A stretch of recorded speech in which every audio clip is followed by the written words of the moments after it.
Okay, so nobody's getting the truth from the mainstream media, folks. It's well past time to open your eyes, your ears and your mind.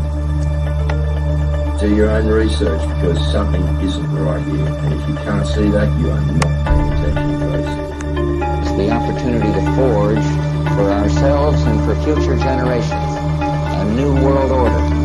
A world where the rule of law, not the law of the jungle, governs the conduct of nations.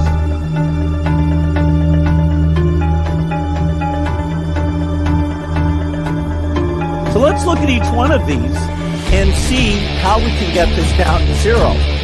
Probably one of these numbers is going to have to get pretty near to zero.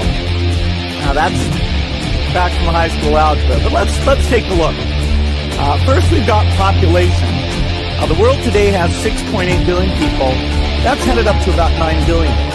Now if we do a really great job on new vaccines, healthcare, reproductive health services, we could lower that by perhaps 10 or 15%. The important message that we need Australians to get vaccinated as quickly as possible. In line with that, I do encourage all Australians to please go and book your vaccinations as soon as you can if you haven't already done so.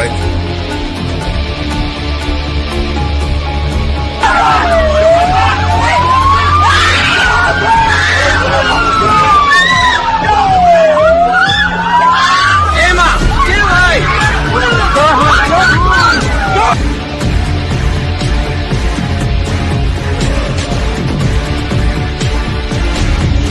When we are successful, we will be. We have a real chance at this new world order, an order in which a credible United Nations can use its peacekeeping role to fulfill the promise and vision of the UN's founders.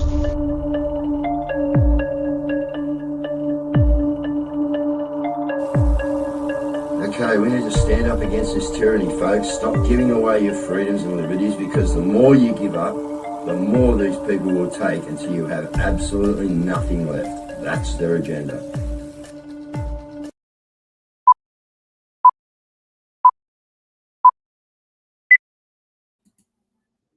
We thought we'd just have a quick one. Just wanted to ask Lenny a couple of questions about Lenny.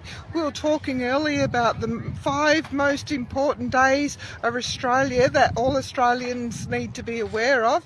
Now, I knew there was 4 of them, but you've just educated me on the 5th one. So, Lenny, can you just have a talk to everyone and just let them know what the 5 important days of Australia is?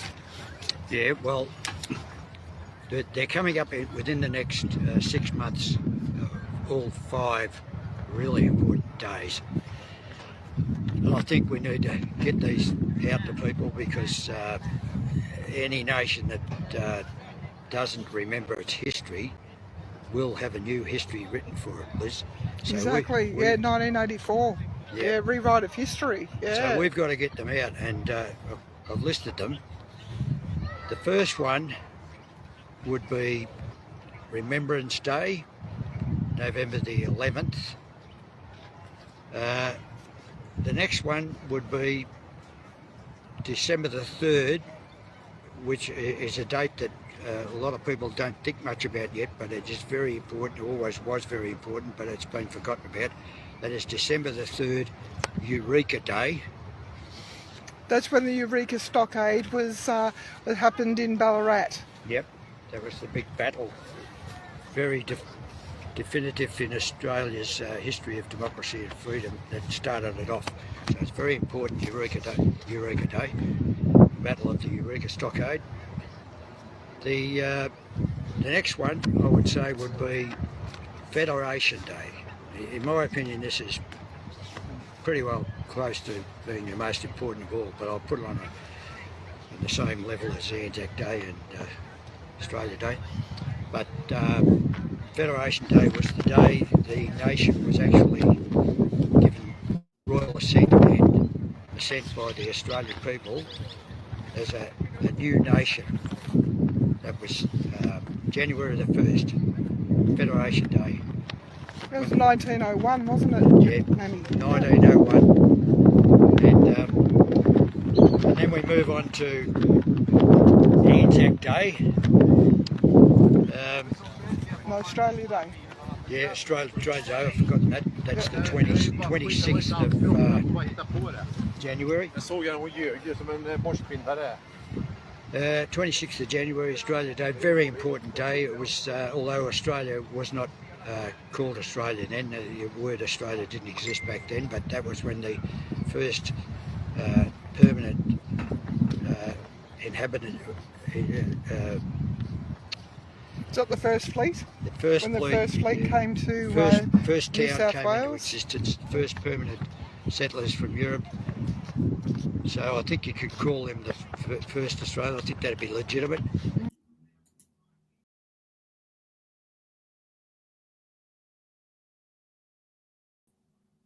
Oh, okay.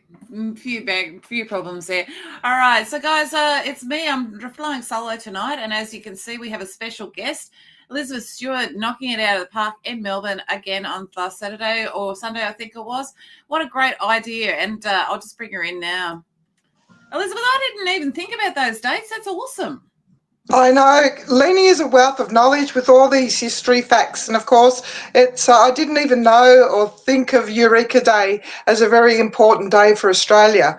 So, and of course, we've got these 5 days that we need to remember our Australian history and what it signifies us as Australians. Yeah. So Well, I I didn't know in the past that they used to like really acknowledge Australia Day. Eureka Day, and that's probably my favourite. I've actually got the Eureka flag, but it was one thing. It was just symbolised the whole of Australia because the Aboriginal community actually fed the miners at the time and made sure, and they traded and they worked with each other against the British, and also it was representative of a number of different nationalities that defied the ruling class. Yeah, we all stood together. We're all united. So it's it just made Australia what it is, and the diggers of Australia as well made them strong. No, that's right. And that was that was yesterday, was it, that interview? Yeah, we do that every Sunday afternoon at the Shrine. We stand at 4:45 every Sunday afternoon to do the last post with the Shrine of Remembrance. They have been doing this for quite a lot of years, and Lenny and I, we started doing this in February. So every Sunday, we just love it. Sometimes we have a group of people with us, which is really good. The more flags we can get there, the more fun it is because it just shows the people. And we get a lot of tourists that come to the shrine as well. So many people come up and ask us what our flags are, get photos with us, and we just love being part of it. So, and of course, the shrine people now, they love us being there as well. So Yeah, I grabbed this off Facebook. There you are, there in front of the shrine. Yeah, we just love people to come and join us. So it's just an amazing thing. We're very proud Australians. And of course, on this Sunday coming up, we've got the March for Australia. I'm not sure that you know. And on Saturday that you went to the March for the Babies as well, and that had a massive turnout. Oh, absolutely. It was a fantastic day as well. I think Bernie, who is the Bernie Finn, who organises it every year, he was so excited about seeing the amount of people that came. I just loved being part of it as well. I think as parents, grandparents, and people who just know how important it is to protect these innocent lives. Yes. No, that's it, isn't it? Now, Elizabeth, you were saying before that it was actually COVID that woke you up to what was really going on. Oh, absolutely. I tell you, before COVID, I had no idea. And to be quite honest, I didn't really want to know. I just couldn't stand politics. I knew all politicians were either liars, cheats, or thieves. And I didn't really pay any attention to what was going on in Australia. So I'm part of the problem that we are facing now because we weren't paying attention and we just allowed them to get over, get to where we are now, really. So. No, I know that, I know. So, oh, that's awesome though. You're out every weekend doing something. That's just getting stuff done, doing patriotic shit, as I like to say. Yeah. Now, well, you mentioned the March for Australia is coming up on this Sunday, of course, and we've got this one from Scotty. Like, he's just such a passionate speaker. Right, This, yeah. everything else is a distraction. Net zero is a distraction. Bureaucracy is a distraction. The media is a distraction. I am convinced of this, and I know this with all my heart, that if we can win this one singular issue, this one thing, we stop mass migration, we undermine the giant bureaucratic blob that is being fed in Treasury, in Canberra, in your state governments by this snake right here and stealing everything from you. If we shut the gate, we take the power back. We take the power back. We control who comes in here, and then we can deal with the rest of the shit after that. God bless Australia. Yeah, can I let you know that the man who is organising our March for Australia here in Melbourne, his name is Matt. Matt is the main reason why I am who I am now, because I marched with Matt for a couple of years in Melbourne every Saturday afternoon.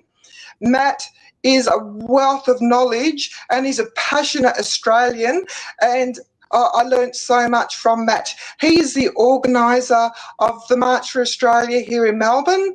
He's with the National Workers Alliance, and I've got so much gratitude to Matt, and I'm so excited that he's going to be in charge on Sunday, leading this rally in Melbourne. It's interesting, isn't it? Because I think of all the states, Melbourne copped it tough. Like, I mean, man, you guys were beaten, you guys were shot, you were like, and no one's been held to account, like the stuff that's gone down in that state. But one of the things that I've noticed as well is that everyone's doing everything that they can. And I love this because I always think about using art as a weapon. And this is just amazing.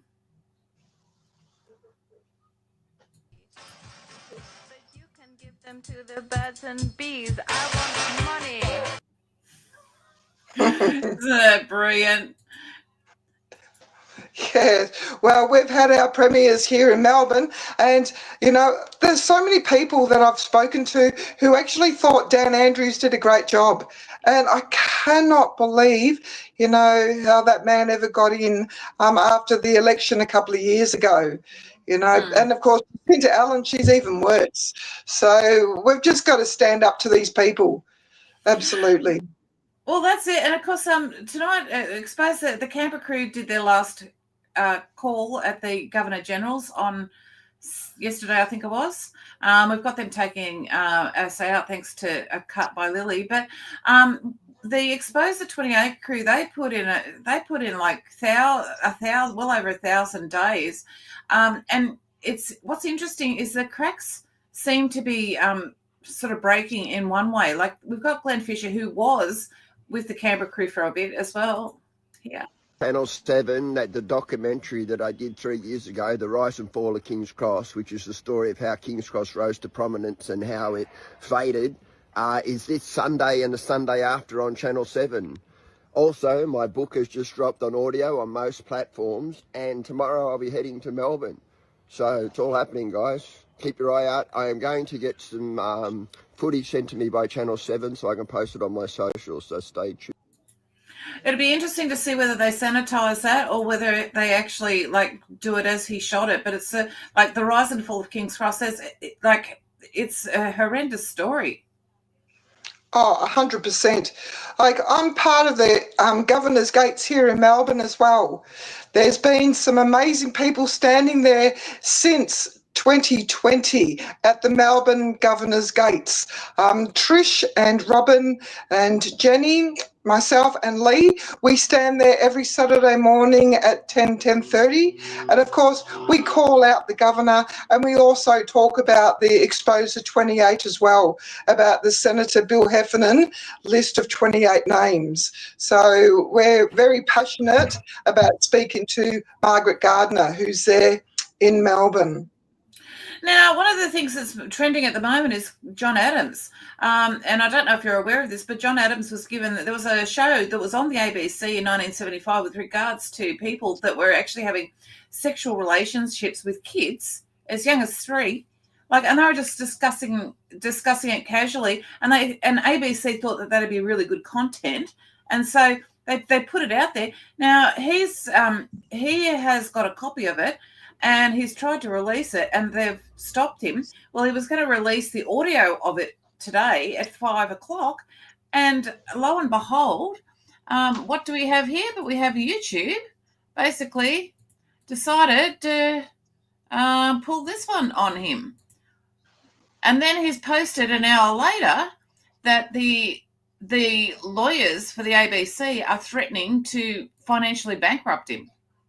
Good, so they should. What a perverted man. You know, I cannot and will not ever understand pedophilia, and it needs to be called out for what it is.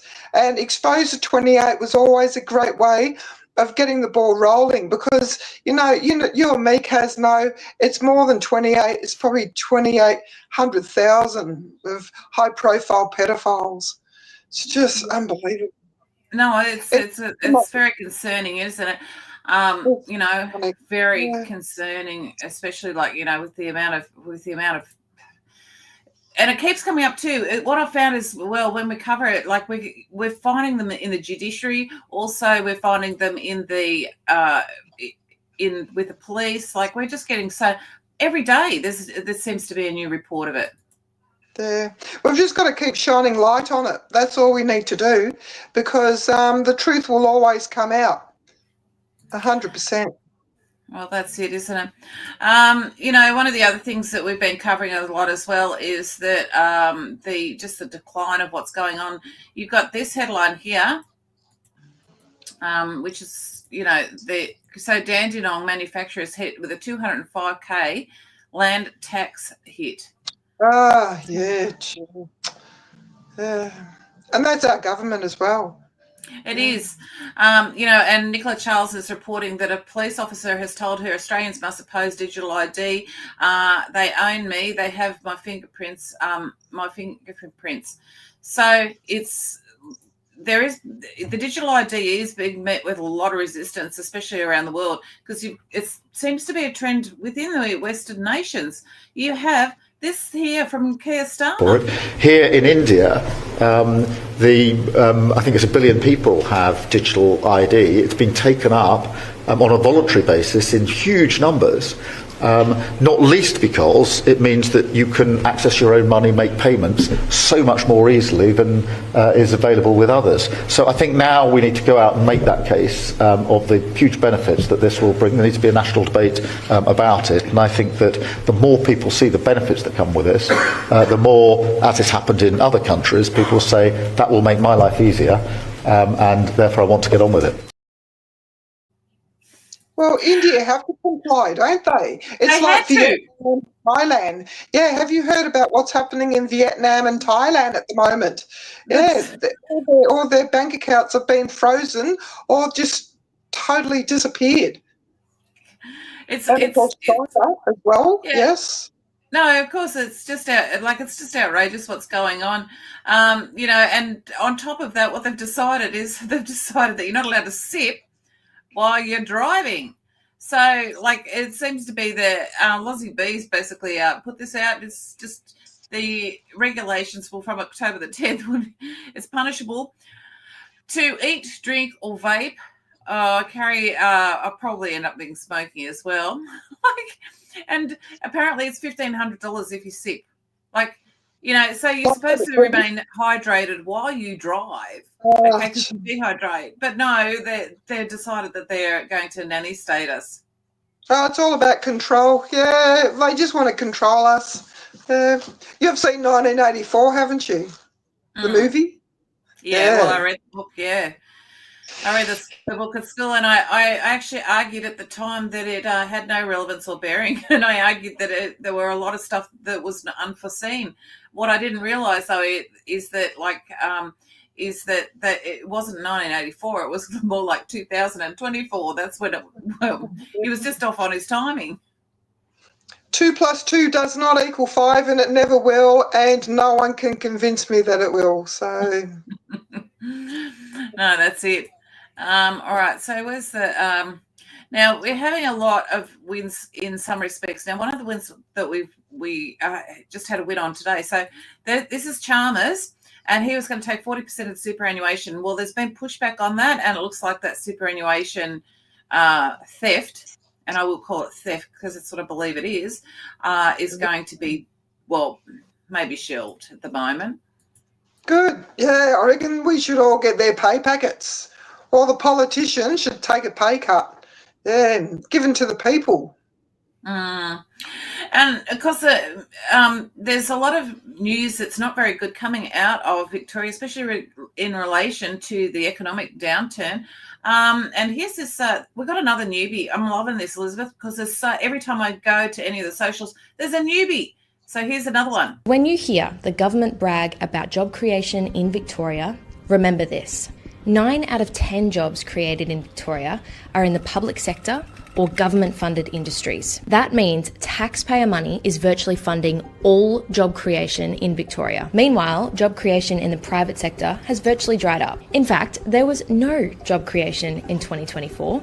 It shed 3,900 jobs. Experts say years of anti-business rhetoric, policy changes and ever-rising taxes have meant that the once mighty Victoria now has some of the weakest employment figures in the country. This data was provided exclusively to the Herald Sun by the Australian Industry Group after they undertook an analysis of Australian Bureau of Statistics data. So let me explain this a bit further. Jobs in the public sector aren't created by business growth or consumer demand. They're supported by government spending. Think about that.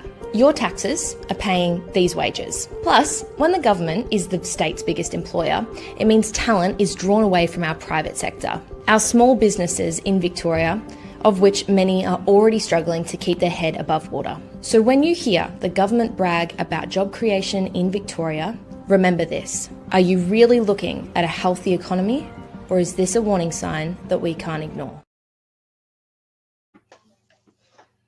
We've just got to keep fighting for Victoria. Absolutely. Well, you know, the funny thing is that, you know, like you've got this situation. I don't know. Have you heard about this? This is what Pocock exposed. So they have a sports club at Parliament House, and then he found out that they're actually getting donations from gambling companies. And he raised it as an issue of concern, especially after 80% wanted to see a ban on gambling. And, he received a message and he was told that he was no longer allowed to be part of the sports group. Because he spoke out. Because he spoke out. Yeah. So, have we reached peak insanity? But we've got a lot of people that are speaking up. This is I don't know if you've seen them or not, but the Australian Sons. It's a group, I think one of the founding members is Stephen Shavara. And here they are. They're basically putting up flags everywhere. Good. Yeah, great.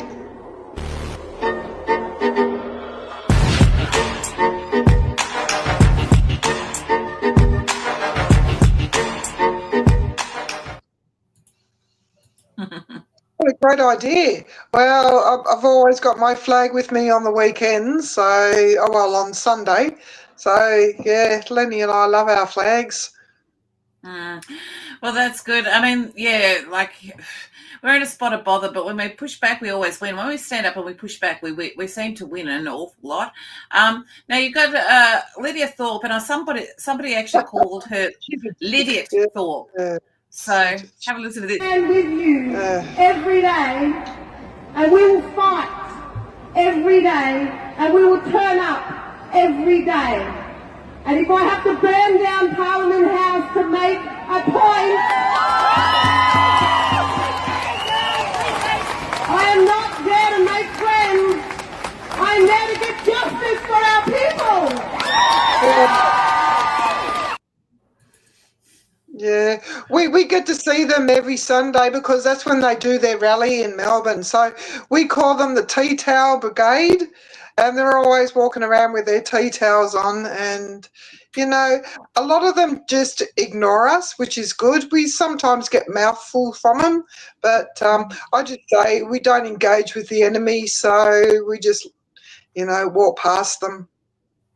Well, it's interesting, isn't it? And on top of that, the government has imported these ISIS brides, and Drew Pavlov's picked it up. So these tweets were written by one of the ISIS brides that they've just brought back, and it's basically kill the kafir in alleyways, stab them and poison them, poison your teachers, go to haram restaurants and poison the food in large quantities. Our husbands die in front lines, but that doesn't stop women in the West from sending their husbands to kill the kafir, attack UK, Australia and the US. Alhamdulillah, all wish for our husband's blood to be shed for the sake of Allah. So, yeah, we got a few issues. So the tragic thing is we don't even know if they are women under those burqas because all you can see is their eyes. They could be men for all we know.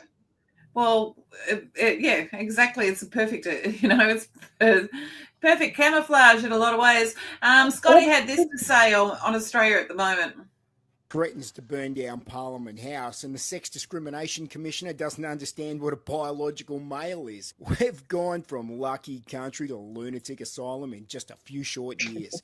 Dingbat literally said she would burn down Parliament House for Palestine. Think about that. The people running the show anymore aren't leaders, they're activists with job titles. One wants to torch the seat of government in the name of Palestine, the other can't define the basic building blocks of the human species, and both of them are paid by you. This is what happens when ideology replaces intelligence, folks, when feelings replace facts, and when the loudest, most offended voices set the national fucking agenda.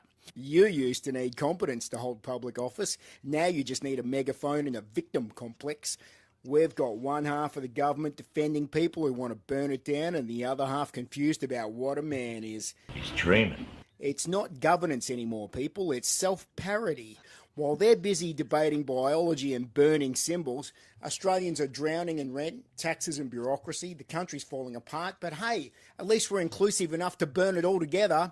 Common sense isn't coming back through an election. It's coming back through ordinary Australians finally saying, fuck this shit, we've had enough. Every time I see them, I go, ka-ching, ka-ching. I want to take a minute to share with you why I identify as a cooker. Real fucking mess here. I stand with Australia. I stand with my mates. I stand. Absolutely. He's so great to listen to. Yeah, I'll stand with him any day. Yeah. No, but as I said, his yeah. arguments are excellent. So, and he's very succinct. Yeah.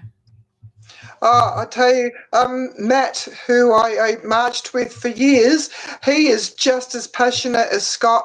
And as I said, he loves Australia and he stands and fights for Australia. So, yeah, I can't wait for Sunday. That's awesome. Look, I thought I'd include this because it's pretty Australian. Like, we're always arguing, and people are going, oh, what does it mean to be Australian? Well, I think that this is probably pretty quintessentially Australian.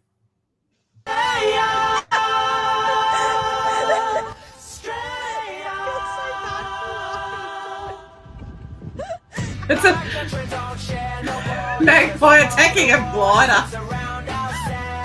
For our audio listeners. The magpie? The magpie. Australian. You would think it would be like seagulls attacking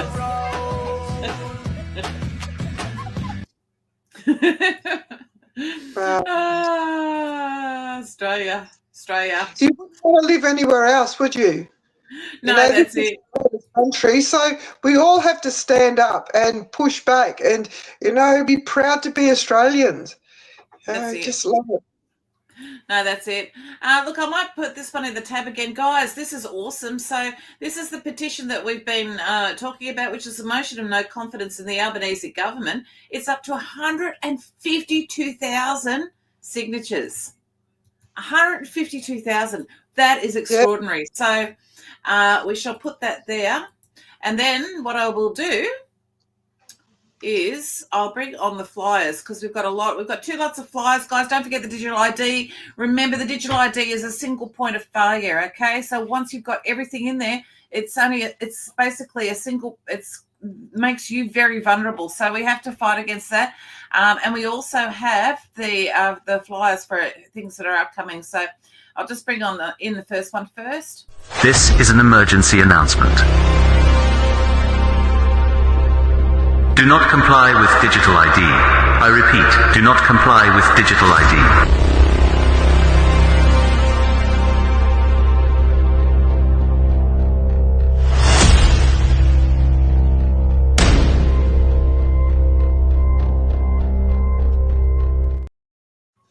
All right, and this is our regular flyers, and I think you're included in this.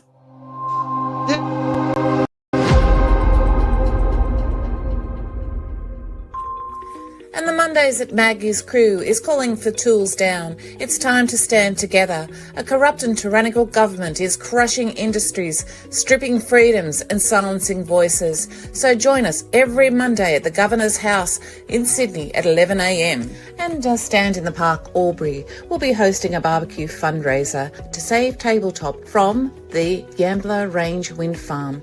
Barbecue will be held on Sunday the 2nd of November at 11 a.m, Australia Park, Albury. And there will be a Truther fundraiser on Saturday the 8th of November at 5 p.m. at Davison Town Progress Hall, 5 Macaulay Street, Davistown, opposite Ferry Wharf.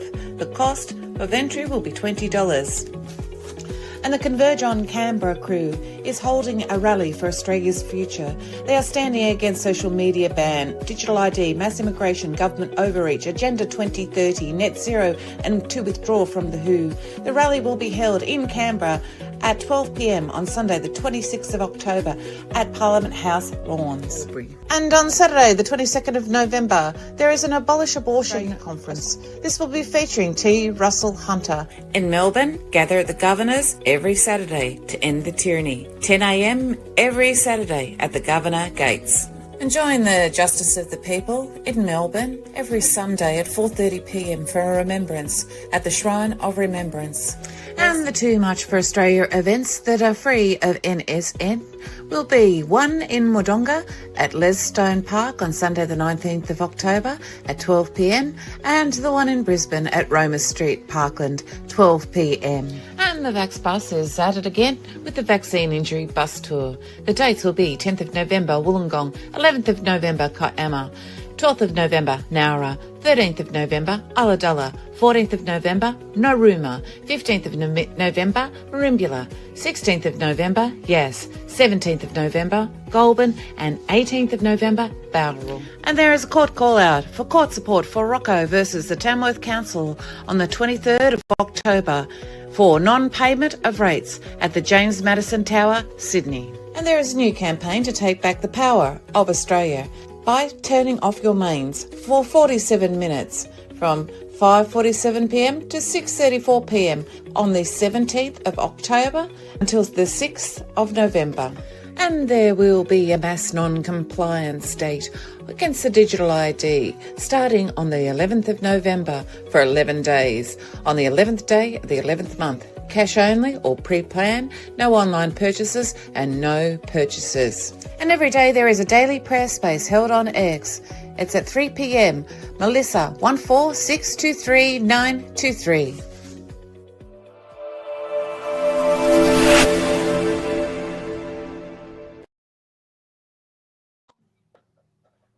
There's lots of people out there doing things, isn't there? Which is so great. good. It's great. And the other thing about it is there's lots of people that are standing up. Every time I go to the socials, there's somebody new that's doing a report. Like Australia is flooded at the moment, and the young people as well. So it's just really exciting. We need it. Yeah, we need it. And it's just like, it's so refreshing. It's just, it's fantastic. Now, this is a very unusual report here. This is these strange waves that are coming up from Antarctica.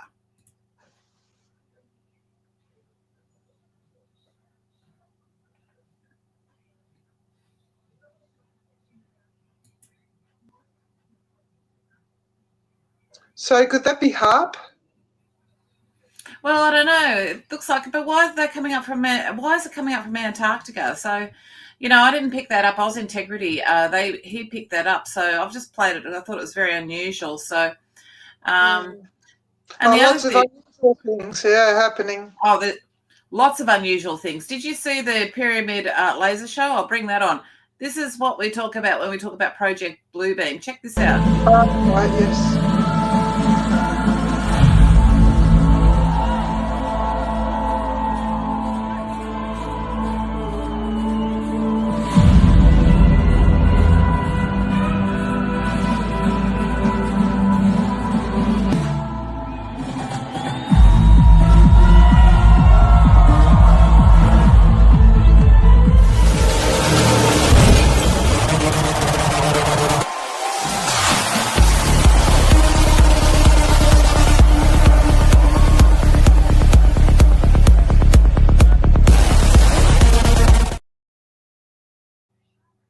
Well, that's pretty scary. That's in Egypt, is it? Yeah. Yeah, they have a laser light show there every year in the pyramids, but that was just they're just the projections that they're able to do now. That's just a commercial. That's not even military projections. So, pretty intense and powerful weapons, and Oh, absolutely. Well, they say we're living in the end times. So there's going to be really strange things that are going to start happening, whether or not it's AI or whether or not it is prophetic. Yeah. Well, that's it. Now, one of the things that we cover sometimes is the trans people, the kids that are influenced in the trans. But this is this angle I had never heard of before. This is a nurse from a psych unit here in Wausau, Wisconsin, from 2017 until December of last year.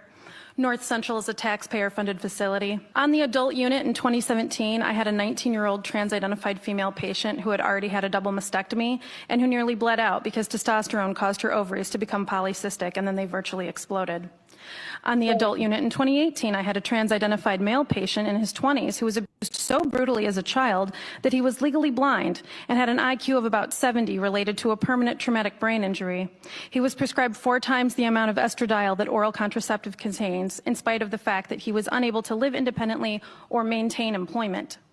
During the pandemic, North Central Healthcare opened a brand new youth psych unit, and by 2023, it had become not just a unit that I worked on, but the primary unit that I worked on. Many days, every single minor female patient was trans-identified. It was unusual for us to have no trans patients on a given day. Most teenagers experience suicidal ideation at some point. This is not a great part of the human experience, but it is also not an uncommon one. If a child who is struggling discloses suicidal ideation at school, it starts an unceasing cascade of interventions which occur without parental input or consent. School staff are legally obligated to report to law enforcement, who will remove the child to the emergency room, where the child is subjected to medical tests and placed on a 72-hour hold and then delivered to a facility like the one that I worked at.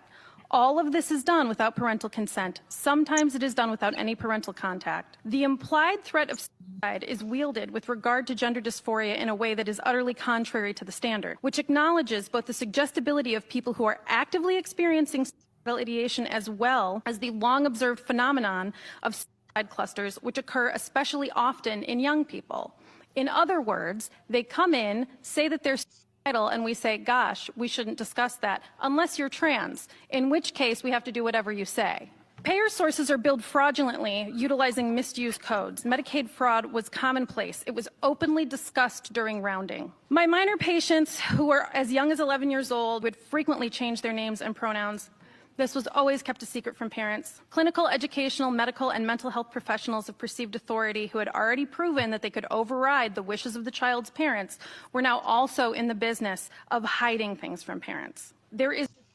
Look, it goes on. The full report is available on the website, but it's just that level of abuse, and I think I would classify that as abuse, medical abuse. It's destroying generations of people. That's basically what it is, while the other races of people are just breeding lots and lots of children. Yes. It is. It's just horrendous. And haven't you noticed it's all Western countries that are doing this? Yeah. No one in all these other Islamic countries would be doing these things. You know, it's Well, just unheard of there.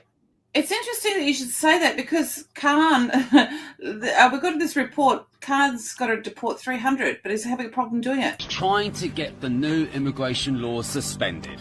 Sadiq Khan is appealing to the UK government to suspend their new rules on immigration. This is all because up to 300 of his staff working for Transport for London are facing deportation. Let me just say that again. 300 of his staff are 300 of his staff facing deportation with in transport. Yeah. And like the problem that we've got as well is this revolutionary thing with the left. There's this alliance, and this guy, he puts it out really succinctly, clarifies it. About leftist violence, you have to understand this is not something new. This is not something that's randomly happening. It happened in China, it happened in Vietnam, it happened in Cuba, which I'm Cuban. So every single time the leftists take over, what do they want? Revolution. To what? Break down the status quo. How do they do that? Not through peace. They do it through revolution. Che Guevara, Fidel Castro, Pol Pot, Mao Zedong, Stalin. Every single time, that's how they do it. And you know who they use? All of you. They use the university students. They use leftists. The authoritarians, the strongmen, convinced the leftists to fight for them. It happened in Iran where the Ayatollah took over. It happened in Cuba with Castro. They get the leftists to disrupt and cause destabilization. Once they take power, they get rid of all of the leftists that help them get in power. Mao Zedong created the Red Guard. When he got in power, he said, all universities canceled. I want you to get my book. It's called the Little Red Book. Put it in your pocket and go around. And if any teacher has spoken out against me, I want you to tell the communist commissar we're going to arrest him and kill them. They did that.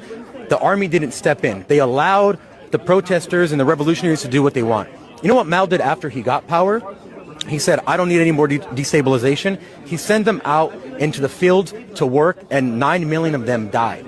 That's what he's done. The Shah did it, the same thing to the leftists. The leftists are always, we call them the useful idiots. Not all of them, but the ones who are revolutionary. They are used to destabilize, to go after the young people in universities every single time, hundreds and hundreds of years. This is the same thing happening over again. This is not new. What you're experiencing is not new. It's just new to you. It's new to our age. So it's history repeating, isn't it? Always. Yeah. Always. Yeah. And it's the university students. See, the people in the Palestine rallies, the majority of them are young people, young university students. And the people in these trans rallies that are against when Let Women Speak rallies, they're all university students. And the Antifa, when they come and attack us, they're, again, all university students. It's really sad, isn't it? It's just, yeah. It's a sickness. It is a mental illness, yeah. It is. Oh, Elizabeth, thank you so much for joining us. Thank you so much for co-hosting. We're being taken out tonight as a tribute to the GGs. Lily has put together a card of photographs. Because it's such a stellar thing with the GGs, I'm going to ask for people to send me their photos over the years, and I've got a program here that I can actually put into and make it into a book, and I'll put it online so that anyone wants to basically have it published and sent to them, then they can. And so I'll get a poster or a flyer up for that. But Elizabeth, if you would like to have some final words, and of course you'll be there on Sunday, and I shall wrap up and close the show. Okay, fantastic. So I look forward to seeing everyone on Sunday at the March for Australia rally. It's at 12 o'clock at Parliament Steps. I will have my flag. I'll also have my drum. So if anyone wants to bring their drum along and drum with me on Sunday, it'll be fantastic, because the more drums we can have, the better it sounds. If we can remember what the rallies used to be like in Melbourne a couple of years ago, at some stages we had up to 15 drummers all drumming together. And of course, when a group of drummers are drumming, people pay attention and they'll see what we're doing, and hopefully we'll get more attention, because we need to stop this mass immigration and fight for Australia. bring your flag, and it's going to be a great day. And of course, as I said, Matt, who is the National Workers Alliance, he is the one who's organising, and I can't wait to see Matt and march with Matt. So he's got lots to talk about, so I'm looking forward to it. It's going to be great. And after that, come to the shrine with us and stand with us at the shrine to do the last post at 4:45 on Sunday. So come and join me and Lenny, and it will be a wonderful Sunday afternoon. It's been great, Kate. I've loved being here with you, and any time you want me to come on, yeah, I'll definitely come. I've got lots excellent. Yeah, heaps to chat about. That's awesome. Thank you so much. All right, guys. So, we of course yesterday was the last day at the GGs. Just like to thank those guys. They did an absolutely great job, a sterling effort. What champions, what great patriots they are. Stood there for so long, for years and years and years. And, the Governor General still hasn't done their job, but we salute them and we honour them. And I'd just like to thank Lily, of course, for cutting this together for me. So good night, everyone.